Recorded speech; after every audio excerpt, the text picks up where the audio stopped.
Pagkontrol sa pagmahal ng mga bilihin at serbisyo ang pangunahing inaalala ng mga Pilipino ayon po yan sa survey ng Pulse Asia. Sa mga ipinakitang issue, pinapili ang mga respondent ng hanggang 3 isyung dapat agad aksyonan ng administrasyon. 70% ang pumili sa pagkontrol sa inflation o yung bilis ng pagmahal ng mga bilihin at serbisyo sa bansa.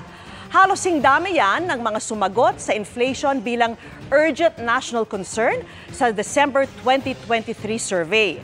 Kabilang din sa mga isinagot na urgent national concern ang pagtaas sa sweldo, paglaban sa katiwalian at korupsyon, paglikha ng mas maraming trabaho at pagbabawas sa kahirapan ng maraming Pilipino. Isinagawa po ang face-to-face survey ng Pulse Asia mula March 6 hanggang 10 sa 1,200 respondents na edad 18 pataas.